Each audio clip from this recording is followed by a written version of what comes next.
I've always seen my wife as my closest confidant, someone dependable and trustworthy. So it was a shock when she took a wrong turn and faced the consequences. Tonight I hoped for a bonus, but I had doubts. It was the first time in 3 years I wore my dark blue tuxedo looking sharp yet feeling out of place. Instead of relaxing in my favorite chair with a drink, I found myself at a fundraiser with colleagues and spouses, a big social event in our small Midwest town. I'd asked my wife to dress up, and she certainly did, maybe too much. She looked stunning but overly tempting. At 35, she was at her peak beauty, turning heads as she descended the stairs in a revealing maroon dress. Despite her allure, she was mine, and I made that clear. While I'd rather be home, my wife seemed comfortable mingling with the city's elite. She had a natural charm, drawing people to her effortlessly. As I returned from the bar, I found her engrossed in conversation with Senator Thomas Norberto, a charming figure often compared to Tom Selleck. His presence seemed to captivate her like never before, leaving me feeling like a bystander to her infatuation. Noticing they ignored me, I stepped in, politely reminding the senator of my seat. He continued chatting with my delighted wife, so I intervened more assertively, placing drinks between them until he got the message. When he finally acknowledged my presence, he announced he'd leave to find his seat, dismissing me. Fuming, I returned to my place, calling him foolish. My wife defended him, claiming I was rude to a senator. I reminded her of our relationship boundaries, but she rolled her eyes, a move I always disliked. Avoiding a scene, I dropped the matter. Dinner passed, and the band resumed playing. I invited my wife to dance, but she refused, leaving me disappointed. While I chatted with others, I kept an eye on the senator, who eventually left for a veranda. Concerned, I found him there, arm around my wife, engaged in a serious conversation. I intervened, but someone stopped me, warning not to mess with the senator, forcing me out. "I'm warning you, that's my wife he's touching." I gritted out as I was pushed back into the ballroom, demanding he retrieve her. I threatened a scene. He cursed quietly, turning back to the senator. Az returned, appearing flustered, claiming ignorance. I grabbed her hand, leading her out. The ride home started in silence, but I knew it wouldn't last. She unleashed, accusing me of humiliating her. I defended my boundaries, reminding her of our marriage. "You're being possessive, crossing a line. You acted like a love-struck teen," she retorted, blushing. She remained silent, conceding my point. Our tension affected the kids, dinner becoming awkward. On Wednesday, she insisted on a serious talk, never a good sign. It ended poorly. She revealed plans to attend another fundraiser with the senator, calling it a non-date. I objected, questioning the appropriateness. She denied any wrongdoing, claiming innocence. I challenged her definition of a date, citing a double standard with her friend Angie. Her reaction confirmed my suspicions. She had issues with Angie, known for her charm. "It's completely different, you know that." Angie argued, claiming a date with a U.S. senator wasn't the same as a regular date. "There's a big distinction, right?" "Hess, you can't go out with another guy. We're married, remember?" I reminded her, emphasizing our vows. "You don't own me, Reggie, even though we're married," she retorted. "I can do what I want. I'm not saying you're my property, but you're the mother of our kids. I don't want to break up our family," I pleaded, hoping to reach her. "You're being ridiculous," she dismissed, refusing to acknowledge the seriousness of the situation. I was shocked when Hester appeared in a stunning white gown for her date. Our kids were amazed, asking why she was dressed up. She struggled to explain, but I intervened, bluntly stating the truth. As the doorbell rang, I confronted her with a choice, him or us. She opened the door to a security guard, revealing a black limo outside. "Remember to behave for Daddy," she said before leaving. I assumed it was her, stunned momentarily before focusing on my kids who needed attention. Drowning sorrows and booze wasn't an option. I planned a few FaceTime calls, one to my parents, one to hers. The kids enjoyed chatting with their grandparents. Starting with Hester's parents, I anticipated her recent actions would upset them. We laughed until Hester's absence was noticed. "Where's my daughter, Reggie? Have you hidden her?" my mother-in-law joked. I softly explained Hester was on a date with Senator Thomas Norberto, expecting her return the next day. Shocked, my in-laws couldn't believe I let her go. I tried reasoning with her, emphasizing family neglect, but she seemed convinced it was acceptable. The kids took over the conversation, a welcome distraction. My mother-in-law urged communication and patience. Later, I called my parents, receiving less sympathetic advice from my mother, who recommended a lawyer. After a few calls, I ordered pizza, watched a Disney movie with the kids, and struggled to sleep, distracted by ESPN. In the morning, I made pancakes in bacon, reassuring the kids their mom would return soon, even if it was uncertain. There was no rush to come home after spending the night with another man. The black limo arrived in our driveway around 1 p.m., catching the attention of our kids and neighbors. Usually they'd rush to greet their mom, but this time they stayed put, disappointed by her lackluster appearance. She still wore the same dress from the night before, now wrinkled and tired-looking. I sat in the living room as she entered, showing no eagerness to greet her. "Hey," she greeted, acknowledging our night apart.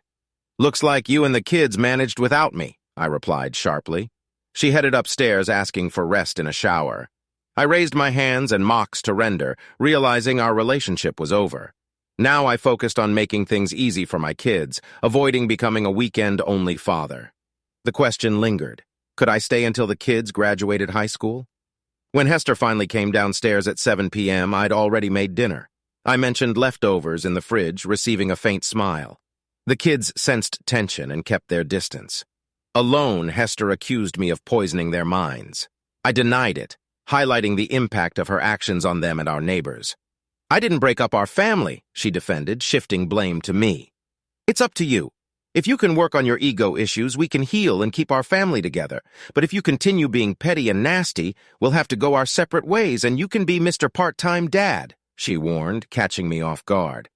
I had expected regret, not resistance and anger. "It's 1 in the afternoon, you idiot," I retorted. "You couldn't get enough last night. Needed a half-day fling, huh?" She paused, avoiding my gaze. "We can get past this and go back to how things were. I know I hurt you, and I'm sorry, but I needed this for myself, and I don't regret it," she said, unapologetic. "That's a terrible apology if that's what it is," I remark. "You're only sorry for hurting me, not for anything else." "It was amazing for you," she said defensively. My response matched her conviction. "Your actions betrayed our vows and our family." I recounted how surprised she was when I found her in our guest bedroom. "We can't move forward unless you try," she pleaded. "No, it's too late now," I clarified, locking her out of the room. I slept soundly that night, exhausted from 48 hours of tension. The next morning, I continued our Sunday brunch tradition, making Belgian waffles. "Mom looks rough like she hasn't slept," Elise observed as we sat down to eat. "Maybe you should go out more on Friday nights," I suggested. Hayes burst into tears and fled to the bedroom, leaving the children puzzled. "Did I say something wrong?" Elise innocently asked. "No, sweetheart. Mommy probably just missed the waffles," I reassured softly. Later, as I relaxed in my lazy boy watching the Cubs game, the bedroom door slammed open and a frantic Hester stormed in, ranting incoherently. "Calm down, honey. I can't understand you with all the drooling and spitting," I remarked. She sobbed, accusing me of making her seem promiscuous to her parents. "What's a Kardashian, Mommy?" Elise asked, joining the scene. I exchanged a glance with Hester, who composed herself and sent the kids to their rooms before confronting me. "Tell me. I handed as soon as the kids were out of your shot. I saw no reason to hide it from your parents, since you were just following a senator to a fundraiser." I explained. "If they agree with me, it's not my fault. And by the way, my mom had a similar reaction, so watch out next time she's near." "No, it's not like that," she began, then stopped abruptly. "An amazing experience," I interjected. "If looks could eliminate, I'd be a stain on the chair.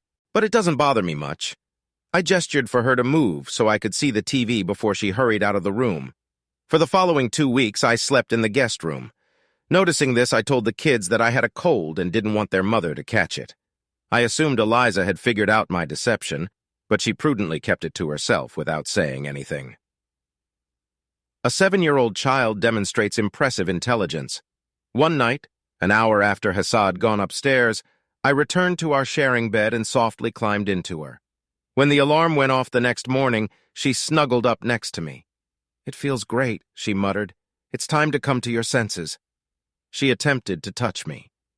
I stopped her by placing my hand on her forearm and drawing her hand away. I adjusted our position so that we were facing each other on the bed. Certain acts are best performed when you can make direct eye contact. Before I decide to sleep with you again, you will have to get tested and provide me with the results, I said softly. You could be willing to trust Senator, but I am not. Tears welled in her eyes. She appeared to be about to say something, but then decided not to. Instead, she simply nodded. It revealed to me that she and the Senator were not using protection. The scenario is growing very intriguing. Originally, I planned to stay until the kids finished high school, roughly another 14 years until Nate headed to college. My love for them made me willing to endure, but the prospect of long-term closeness absence, especially with an attractive woman under the same roof, seemed untenable. Despite concerns about my reputation, my feelings for her had dwindled over the past 2 weeks. Seeing her leave the bed with sadness no longer stirred me as it once did. My own pain prevented me from offering comfort. Who was she now? The woman I married would have understood my disapproval of her seeing someone else. Hester and I met in college, started dating 3 months later, and married within 2 years. She worked as an actuary, a job requiring precision and honesty, traits that balanced my spontaneity and humor. Despite our differences, I envisioned celebrating 50 years of marriage. Senator Thomas Norberto unexpectedly became a part of our lives. 10 days after returning to our shared bed, Hester handed me an envelope as I came home from work. Inside was her clear bill of health. "Hope you're satisfied," she coldly whispered. "You have no idea how humiliating this was. I may never face Dr. Sanjay again. Not my fault, baby," I replied plainly. "Stay faithful and you won't be embarrassed." She hissed softly but couldn't retort. As she walked away, I pressed on how often his senator contacted you. She began, but I silenced her with a gesture. With a grimace, she handed over her phone. I found texts and calls from him, but no evidence of further meetings. "Amit," I exclaimed, "we're on thin ice." "Agreed." She returned seriously, pocketing her phone and heading to the kitchen. That night she showed me affection in bed and instinct took over. I didn't have feelings for her, I just fulfilled my needs. I knew she tried to win me back, but I was preoccupied. Hester's abrupt return home sparked neighborhood gossip. Sympathetic looks for men and smirks from women hinted at rumors. One evening, Eliza approached me asking about a women's club. I kept my composure, explaining Mommy's mistake and reassuring her. I hugged her, concealing my emotions, knowing this moment would haunt me forever. A feeling of normality gradually returned to our household, at least as far as I could see. Yet it was a different kind of normalcy. Whether Hessa admitted it or not, things would never revert to how they were before that day. I couldn't fully trust her again, nor could I forgive or forget the profound disrespect she had shown me and our family. Love. To borrow from Tina Turner, what does love have to do with any of this? 6 months later, he seemed to grasp something or find the courage to speak up. Following that evening, which she instigated, I turned away from her to sleep as had become customary since then. Before she said anything, I could hear her crying. Reggie, can we talk?" "What's up?" she asked me meekly. "Sure," I sighed. "Could you please turn around?" Her tone conveyed clear irritation as she inquired. I sighed again, trying to mask her frustration. Then I turned to meet her gaze. She kept glancing at my eyes. "Do you realize how long it's been since we were close? Say it." "I did say it," I insisted. "You had the courage to do it, have the bravery to admit it. We haven't been close since I went on a date." "I noticed," she said. "You satisfy me physically, then sleep. You ensure I'm happy, but it feels purely physical. And you haven't hugged me since. I miss that. Closeness? You can't even say those words." "Me," I replied. "Your date. You cheated on me with him. Admit it, I'm not stupid. You go on a date and don't come back until the next day. You make it seem cheap and disgusting," she protested. "Yes, we were lovemaking on Saturday night, and it was great. He was gentle and caring, just like you." "Really? It was an unforgettable experience. That's why we're not making love anymore. Yes, don't you see? You gave him something that, as you promised, was exclusively mine. And you enjoyed everything. It was unforgettable, as you said." "Come on, Reg. It was only one night, 2 days. From a statistical standpoint, this is little compared to the hundreds of days we'll spend married. We can forget it, Reg. If you're willing to try," she pleaded. "Thanks for the math lesson. but I've never seen our marriage as a math problem. Would you feel the same if I did it with Mary Jo Young? Mary Jo Young, a divorced blonde with a nice figure, lives close by. Almost every woman on our street watches her closely with her husband. Wait, are you suggesting you want Mary Jo? No way, she exclaimed. Listen to your inner voice. I never said I wanted Mary Jo. That was you. I was just wondering how you'd react if I did, I clarified. She looked puzzled until it clicked, then her expression turned angry. I can read between the lines. No need for words, I replied smugly. She avoided eye contact. Do you realize because of what happened, the other girls in the neighborhood bullied Eliza? They overheard their mothers calling you names. It wasn't pleasant, I informed her. Her anger shifted to disbelief at the news. Eliza never mentioned it. She took a breath, processing. I'm truly sorry. Sorry isn't enough. You call the night unforgettable. It was unforgettable. But for betrayal, I declared. With that, I turned away and went to bed, unaware of her next move. Credit is due to Hester. Over the next few months, she committed herself to being an exceptional mother. Traditionally, I had been the primary caregiver for our children. But suddenly, Hester took on her share of responsibilities, driving the kids to their various activities and offering them warm support. It made me wonder if she had finally realized that prioritizing our family over her own desires was essential to keeping us together. What a revelation. The children seemed to appreciate the extra attention. But once again, my daughter demonstrated her remarkable perceptiveness beyond her 8 years. Mom is really trying, Daddy, she said to me one day. I hope she gets a proper apology for whatever she did wrong.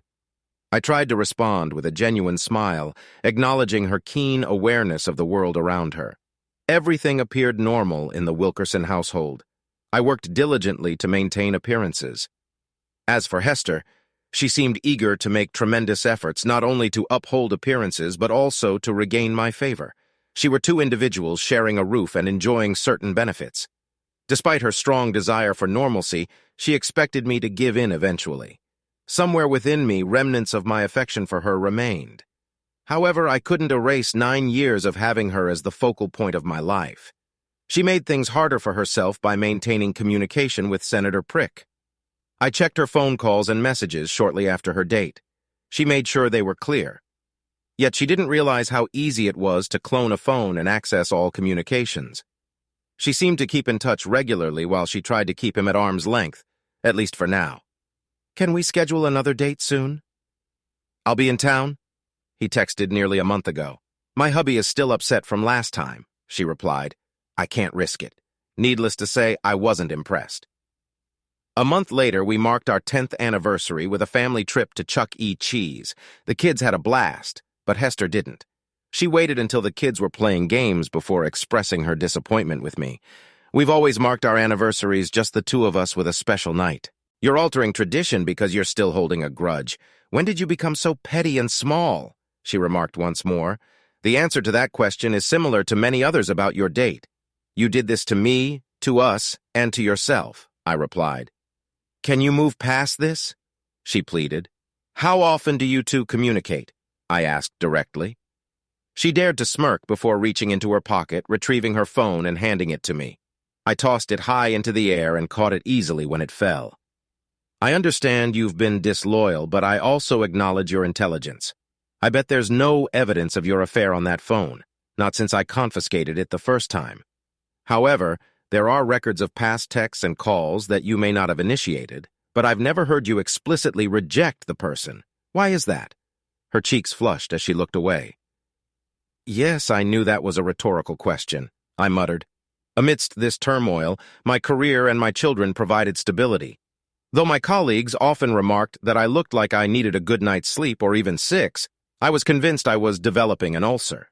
My hard drinks consumption had increased, and sleep was elusive. There were nights when I lay awake for hours, staring at my wife, wondering what went wrong. She insisted on loving me, justifying her actions as separate from our relationship. She felt entitled to her night out with Senator Prick and showed no guilt for her behavior, only regret for the injury she caused me. I waited for the other shoe to drop. Surprisingly, my mother-in-law became a source of strength during this challenging time. She repeatedly expressed regret for her daughter's actions. We apologize, Reggie. We didn't raise her to be this selfish. But I really hope you can find a way to move past this. During one of her calls to check on me, she said, I know what you're doing for the children. As I headed to the kitchen, I grabbed another cooler of beer to take outside. We were having our usual monthly summer picnic in the neighborhood. Outside, we had 2 grills going, offering a variety of hot and cold dishes, fruits, desserts, and drinks. The weather was perfect, sunny, and 80 degrees Fahrenheit with hardly a breeze. The gathering had started a few hours ago, and was expected to continue for another 5 or 6. These gatherings were always enjoyable for both kids and adults alike. As I moved through the house, I heard female voices from our home office typically off-limits to non-family. I intended to redirect them to the family room or living area. While most activity happened outside, sometimes someone sought refuge indoors for AC or quiet talks. However, this particular space posed a problem. Yeah, when Reggie takes charge, I can't help but think of him. He's assertive, driven, and focused on his goals. Sometimes I can't shake the memory of that night. It's something I'll cherish forever. Esther declared to her companion as I approached the room. I halted in my tracks, my legs weakening, almost stumbling. Damn, how many people know I'm being betrayed? I heard laughter. Apparently there were 3 of them inside.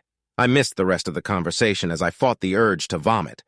I was relieved to reach the restroom before getting sick, emptying everything from the night before, breakfast, and lunch. After tidying up, I brought the cooler of beer outside and gave 2 bottles to the guys manning the grills. Hey, Reggie, you all right? You seem a bit off, said John Lasky, casually concerned. John, I'm good, I replied before drifting away. I stayed quiet for the rest of the gathering. When Esther and her friends returned, I felt eyes on me and noticed smirks aimed my way. Maybe I was losing it, but it seemed like almost every woman at the BBQ was sneering at me. Later that night, after putting the kids to bed and finishing the cleanup, I confronted my wife about my discomfort. She sat on a lounge chair, sipping a wine cooler, looking content. I joined her. Did anyone show up today who doesn't know about your affair? I asked sincerely. She looked taken aback. I returned her gaze, pretending innocence. I might have mentioned it to a couple girlfriends recently. It was quite the experience, she chuckled. He's a charming senator. I couldn't help but share. So first you cheat, then you embarrass me in front of your friends, making every husband aware of your infidelity and branding me as a betrayed, I accused. I'm not unfaithful, and I won't tolerate being labeled as such, she yelled back. It was just one mistake. I didn't sleep with a stranger in some CD motel. Her eyes flashed with intensity as she rose from her shades lounge. I've had enough of this, she declared, her voice growing louder. You've been playing games for over a year now. Your wife had an affair with another man, a handsome and muscular man. It's time to move forward. I won't be held hostage by your insecurities any longer. If you can't let go, that's your problem. Either file for divorce or face reality. I'm tired of living a lie with you, pretending to be the perfect couple. Decide now. Her outburst caught me off guard, and I sat in stunned silence for what felt like hours. She had already walked away, leaving me alone, even though I had just regained consciousness. I'm naturally reserved and slow to react, which some, including my wife, interpret as weakness. I seldom panic or act hastily. It pains me to think about not seeing my children every day, but I'm hopeful to salvage my family. I had braced myself for the worst, with a lawyer on standby to fight for me, so I took action. First thing Monday morning, Hester was served with divorce papers at her workplace before the day was out. As expected, she was not pleased. About 5 minutes after being served, my phone began buzzing incessantly, ignoring all her calls. I anticipated the brewing storm upon my return home. Stepping into the house from the garage, Hester exploded in anger. You fool, she shouted. Your fragile male ego is bruised, and you humiliate me in front of my colleagues. Just as you embarrassed us in front of our friends and neighbors the other day, I retorted. You practically begged me to file, so I did. She shot me a scornful look, but remained silent. Putting down my belongings, I approached my children for a brief chat, reassuring them of my unwavering love despite us no longer sharing a home starting tomorrow. Police grasped the situation, having friends with divorced parents, but Nate seemed puzzled. I knew he would struggle, but I was confident my daughter would lend support. Living in a no-fault state made the divorce process seem straightforward.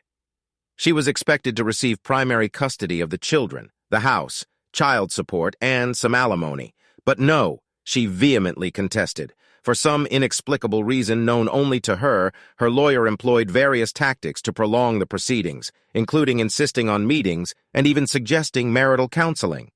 What's the deal? Have your actions spoken louder than your words? You say you love me, yet you've caused so much turmoil, and then you have the nerve to tell your friends he's the best you've ever had. Why would I want to remain in this marriage if all I get is aggravation? I love my kids, but if I stay with you, they'll only remember an embittered man, I expressed in one session. But I love you, Reg. Are you fixated on one incident?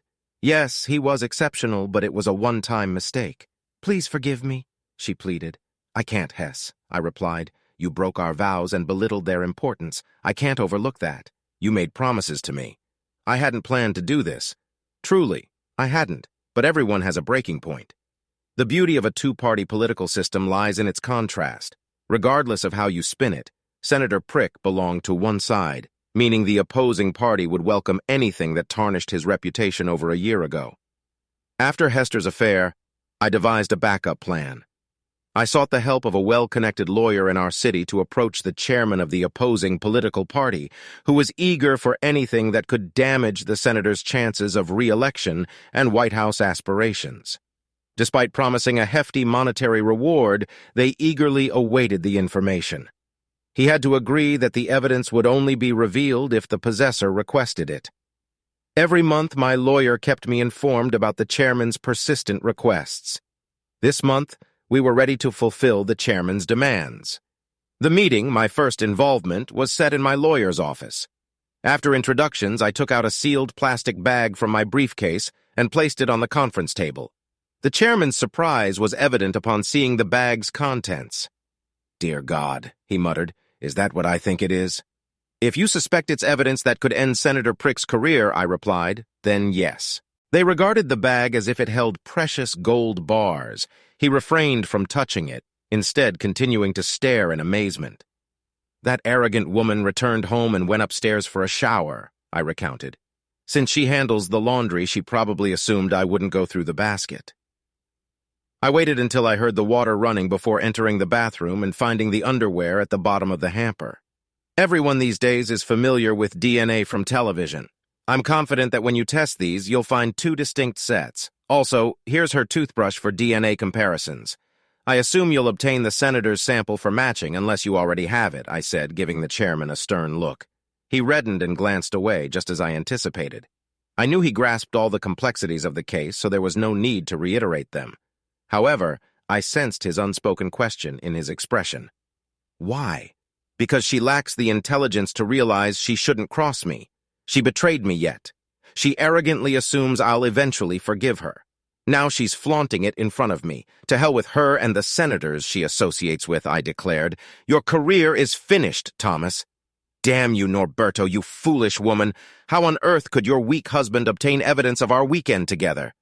I suspected he was aware, but there was evidence. How Norberto raged at Hester on the phone a week after my meeting with the chairman, I do not know. I have no clue what you're talking about, she faltered. The phone call caught me off guard. I used to clone hers. I essentially admitted to her that I had tapped her phone some months ago and that they hadn't been communicating through that means, if at all. What did you do wrong? She asked when I returned her call 90 minutes later. I understood what she meant, but I was feeling vengeful, or so I thought. I just ordered a pepperoni pizza with garlic bread. Why do you care what I eat? Wait, how do you know what I eat? She snapped at me. From past encounters, I could tell she despised my foolish actions. While she may have seemed to view me as feeble, she knew better. Well, I guess being right about one thing out of two wasn't too bad. I'm not sure how you managed it, but it seems you got back at Senator Norberto in some way. He threatened to rough me up for something you did, though he wouldn't say what. Thanks, by the way, my parents are livid. Yours are too. Elise has been avoiding me, and you can't seem to grasp that what Thomas and I did was unrelated to our relationship. Yes, about that, I started. Senator Norberto, who was seemingly assured of retaining his seat, suddenly dropped out of the Senate race 8 months before the election, citing significant mental fatigue. With everything else going on in my life, seeking female companionship was the least of my concerns. I hadn't looked at a woman in an appealing way for months until my daughter brought it up.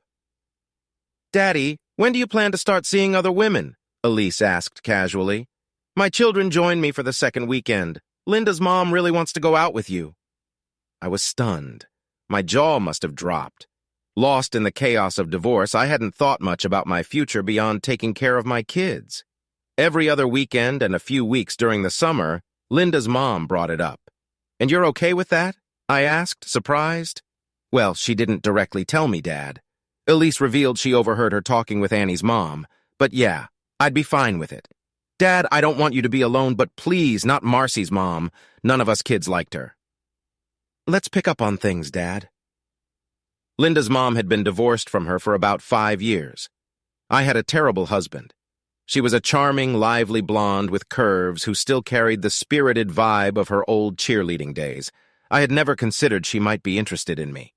When you're married, you don't think about other women's possibilities. At least I didn't. Was I naive? Elise was quietly keeping an eye on me. "It's okay, Dad. I'm almost 9. I understand about divorce and all. Nathan, I will be fine. Just take care of yourself." It seemed like I was back in the dating scene. Linda's mom, Julie, became my first date after re-entering the dating pool, and it felt nice, though somewhat obligatory. I explained to her that emotionally I wasn't ready for anything serious yet, considering my recent return to dating. She responded with a comforting smile, telling me I didn't owe an explanation to every person I dated. Julie offered valuable advice, almost like a crash course on navigating life with divorced parents. She also mentioned that I would catch the eye of other divorced moms among my children's friends, given my reputation as a good father with a successful career and, well, not unattractive. She blushed a bit when she mentioned the last part. I went on to date Julie and a few other divorced mothers. Sometimes I hardly thought about my ex-wife, Hester, or our past marriage. While I admitted to feeling lonely at times, it wasn't enough to consider reconciling with her. I refused to entertain the idea of her betraying me again. Hester, however, quickly dismissed her affair as a foolish mistake, promising never to repeat it. "A foolish mistake," I scoffed. "It was poor judgment, a lack of respect, and ultimately selfishness. You prioritized an affair with the senator over your family's well-being." Her mouth opened and closed twice. I sensed her desire to respond, but she remained speechless. I have expected her to persist, despite the fact that she couldn't justify her actions, especially now that contacting the senator seemed pointless. One Saturday during dinner while the kids and I were visiting, my ex-mother-in-law informed me that he had asked her never to contact him again. "He seemed to think you played a role in his decision to withdraw from the Senate election and that she didn't intervene enough," she recounted. I raised an eyebrow and continued eating quietly, opting not to comment. A few months later, some guys from work suggested going to a new upscale bar with a dance floor. When I was married, I avoided Thursday evening outings like the plague, but now that I'm single, I find myself going out regularly. 4 of us found a table, ordered drinks, and soaked in the atmosphere of the place. I noticed the 2 women as soon as they walked in. The first woman looked to be in her early 40s, but dressed more in line with individuals over 30, aiming to evoke a youthful vibe. She wore a silk blue shirt, slightly unbuttoned, and a short skirt accentuating her long-toned legs. With short, dark brown hair and green eyes, she seemed brimming with confidence. On the other hand, her friend seemed out of place in the pub setting. Slightly older than her companion, possibly in her early 40s, she exuded refinement and wealth.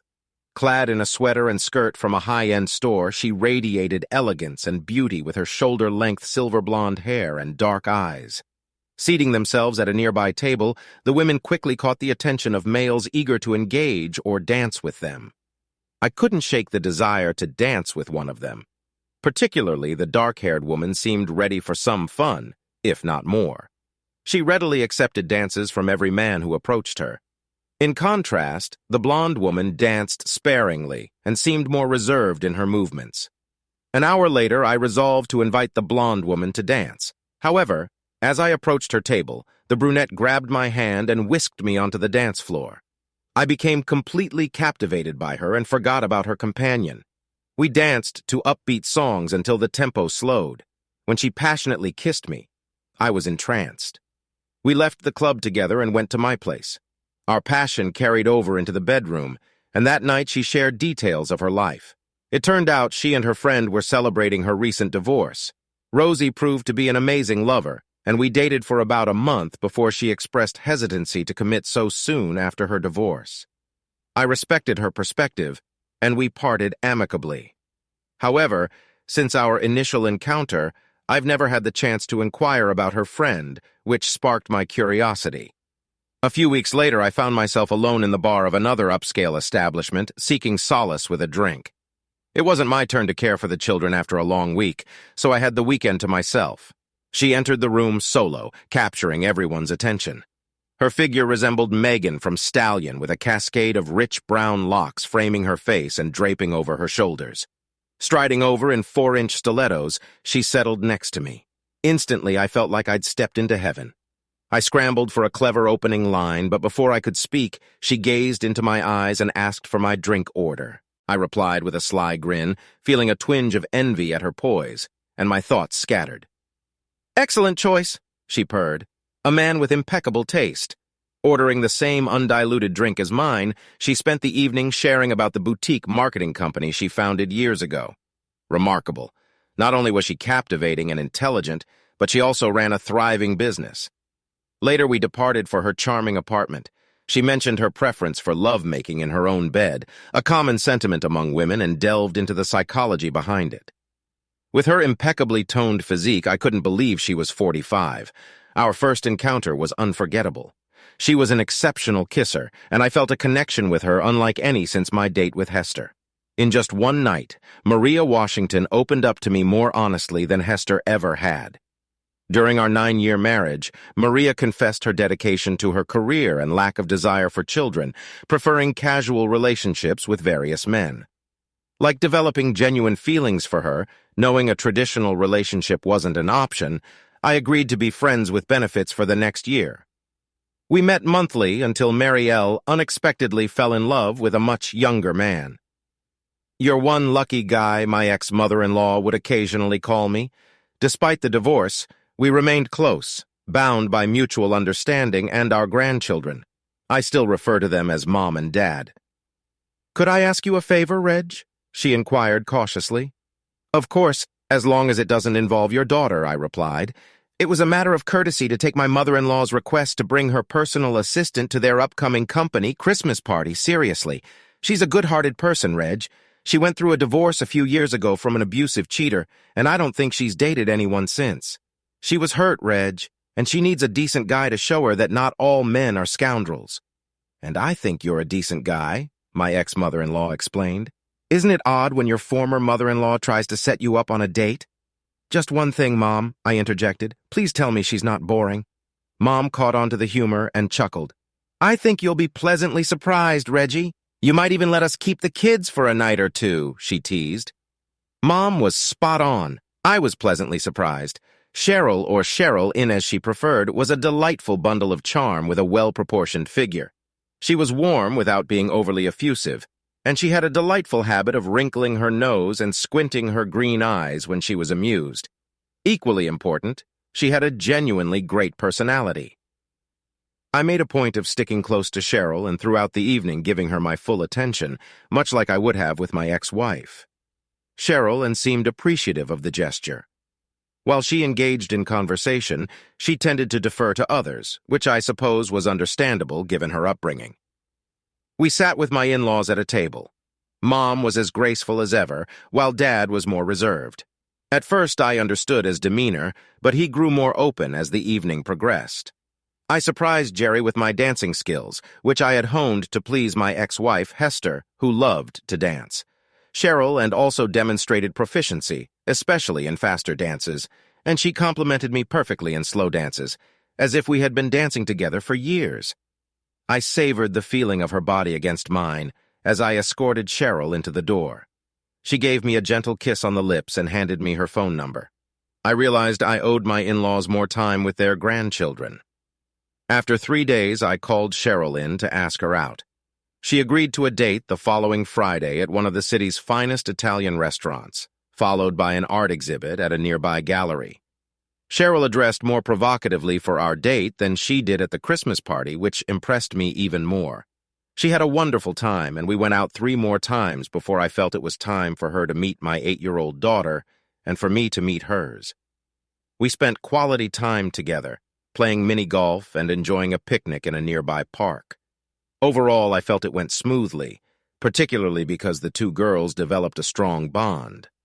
However, as expected for his age, my kid wasn't thrilled because he believed all girls had cooties. Sherry and I met several times a week, and when I had my children, we engaged in family activities together, including all 5 of us. Everything was going well until a few weeks into the new school year when I received an unexpected phone call from Hester.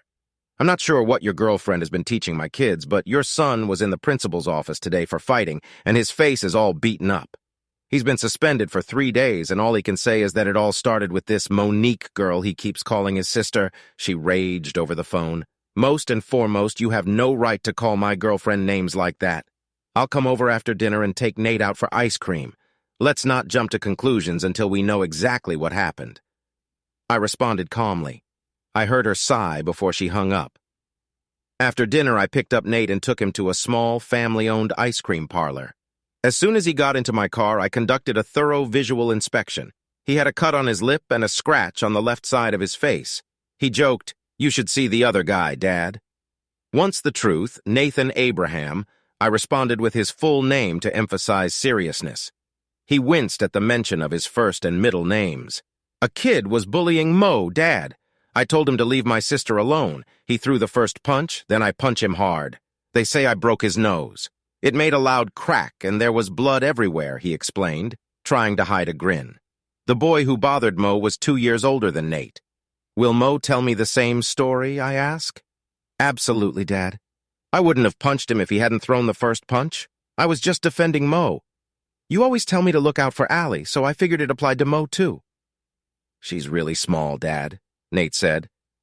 Nate had a valid point. Monique inherited her mother's petite stature, making her at least half a head shorter than most of her peers. I had always stressed to Nate the importance of looking out for his sister, and it seemed he now saw Monique as part of his family. It was fascinating how the innocence of childhood sometimes outweighed the wisdom of experience. "I commend you for protecting Mo, but let's keep it between us," I told him. "I'll speak with the principal and see what can be done. You might want to update your mother on Mo's status. It seems you and Elise haven't been keeping her fully informed about my life, which I appreciate. However, it might be better coming from you and Elise," I said. I mentioned that my 7-year-old understood completely. Children mature quite quickly these days. "And Dad, when are you and Sherry tying the knot? She's amazing, you know," he added. As I mentioned earlier, kids grow up fast, and he was right. It was time to make a commitment to that woman. The following day, I reached out to the principal. The school had a strict zero-tolerance policy for fighting, regardless of whether it was self-defense. However, they also had a zero-tolerance policy for bullying. As a result, the aggressor received a 6-day suspension following interviews with witnesses. Although I disagreed with the policy, I advised him not to contest his punishment manually. Furthermore, I assured him of my support and promised to propose to Sherry as soon as I could afford the ring. Things got complicated when Hester discovered Sherry was Mo's personal assistant and that Mo had scheduled their first meeting. "What on earth, Mo? Aren't you supposed to be on my side?" Hester yelled later. According to Mo. "There's no your side," Mo replied. "He's not coming back to you. You completely messed that up. So why let a good man go to waste? Marilyn is a wonderful woman and a great friend. She deserves someone like Reggie." Mom described Hester's scream as horrifying as she recounted the incident. While both my children enjoyed Sherry's company, my daughter in particular seemed to admire her nurturing demeanor towards me. Sherry had a natural inclination to fulfill my desires, making me feel like the master of my domain. This, in turn, encouraged me to treat her like my queen. The least seemed to enjoy witnessing the affectionate banter between Sherry and me. "I'm not sure if you two are endearing or nauseating," at least remarked one day, "but I enjoy being around to witness it." A couple of months later, our love-making wedding only included our 3 children, my parents, and my ex-in-laws as guests. The court clerk who officiated the ceremony was surprised when my ex-mother-in-law stood as Sherry's maid of honor. "It's quite a story," I chuckled when she inquired. She expects the Spanish Inquisition to come from the classic British comedy ensemble Monty Python's Flying Circus. But truth be told, nobody expects an inquiry from a federal marshal either. I was taken completely by surprise when two officials entered my office on a Monday morning. It seemed the authorities were upset about a certain former senator's altercation and subsequent injury in the restroom of an upscale restaurant in Houston, Texas. My name, along with that of several other aggrieved husbands, emerged as potential suspects. I can't say I'm sorry to hear about the senator's troubles. Nobody, and I truly mean that, deserves it more, I remarked to the disgruntled marshals. You do realize that the fool slept with my then-wife almost 4 years ago. If I had any intentions, wouldn't I have acted long before now? I retorted with heavy sarcasm. However, the grilling from the federal agents was just the beginning. A week later, a reporter from the Associated Press showed up at my office seeking details about the aforementioned incident. It appeared he had somehow obtained a confidential roster of 26 women the senator allegedly had affairs with during his time in office. At this point, several individuals were aware of Hester's rendezvous with the senator.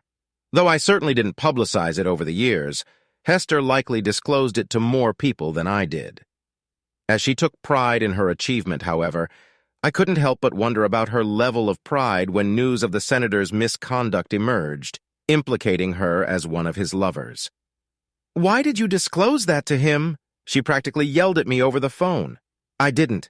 He informed me that your name was on the senator's roster. All I did was confirm the accuracy of your inclusion on the list. I wasn't going to fabricate to spare you from embarrassment. Promiscuous. I am not promiscuous." She screamed at me before I ended the call. I must confess, I chuckled. I also entertained the thought of taking an extended vacation out of town when the news article broke.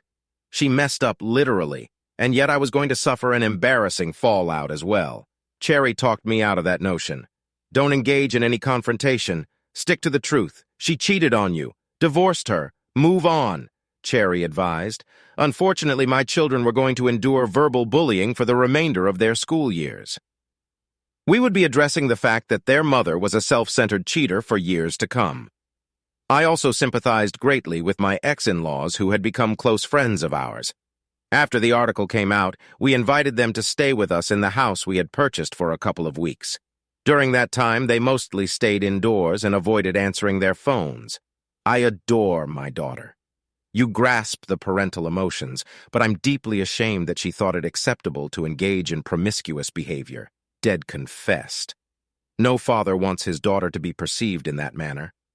This time elapsed, the scandal dissipated, and life resumed its usual course. Gradually, my children began spending more time with Cherry, Mo, and me at our house. It wasn't formal, but our home naturally evolved into the neighborhood kids' gathering spot. Initially, Hester objected, but I believed things smoothed over. Furthermore, I ensured Elise and Nate maintained open communication with Hester to prevent her from accusing me of alienating her children again. Mom and Dad's frequent visits helped alleviate tensions. When the kids were with me, we seldom discussed Hester. Although she remained their mother, she became an ex in my life. They also refrained from mentioning her out of respect for Cherry, whom they now referred to as Mom. Initially, I sensed discomfort from Hester's parents when the kids started calling Cherry Mom, but that soon faded as they had been close to Cherry even before our marriage. Amidst the upheaval in my life and my family's, I paid scant attention to Hester's affairs. I knew she occasionally dated based on the kids' remarks, but I was startled when Elise announced one afternoon that her mother was engaged. A wave of sadness engulfed me for what might have been. Then I felt a comforting embrace envelop me, and my sorrow swiftly transformed into joy for what I now possessed.